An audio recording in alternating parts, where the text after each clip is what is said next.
When Harrison Hedges was born with cerebral palsy and epilepsy, his parents were told he'd never be able to walk. But thanks to his mother, he defied all expectations. My amazing mum took off 2.5 years of work, and we did physiotherapy every single day because she had that vision of showing the doctors that I would walk and I would be able to do everything that a neurotypical person would be able to do. It was that belief that Harry held on to through a challenging and isolating childhood. I still had a lot of complications with walking and whatnot, so I had a walking frame and I had the complications of having seizures as well, because this is when they were very prime and they would happen frequently on the hour, every hour. I was always the easy target. I was always the one that would be picked on first.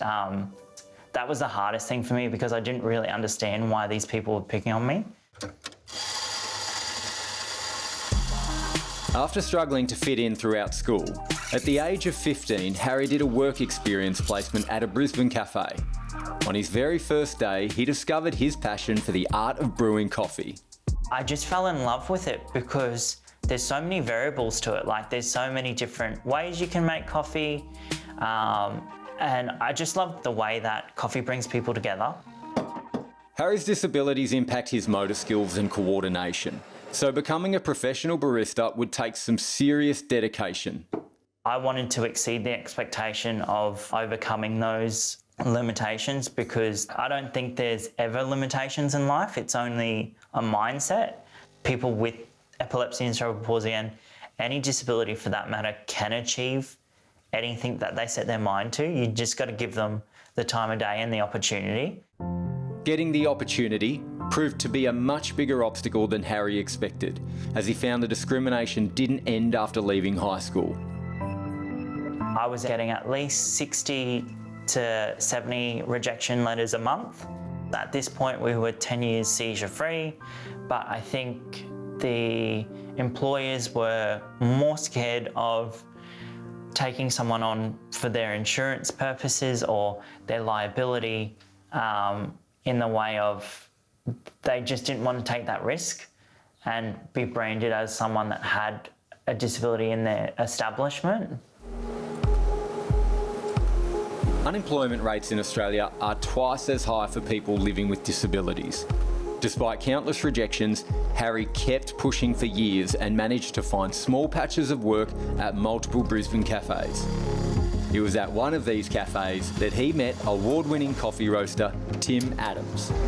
I've met a lot of baristas who don't really pay attention to what you're telling them. They're kind of just listening for the sake of it and going through training motions. But Harry sort of struck to me as someone who was really keen to learn about specialty coffee in a very genuine sense, which is kind of what attracted me to his personality. When I personally hire staff, I want to know that they are caring about our business and our ethics and what we do and where we're ending up. If we're on the same page, then the disability is just not even something worth chatting about. It's definitely worth knowing, but not something you have to continually bring up because the end goal is what we're all in it for.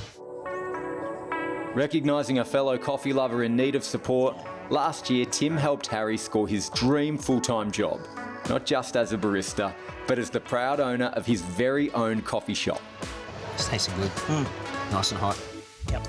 26 years after the doctors said he'd never walk, today Harry's on his feet 12 hours a day, expertly brewing Tim's specialty blends.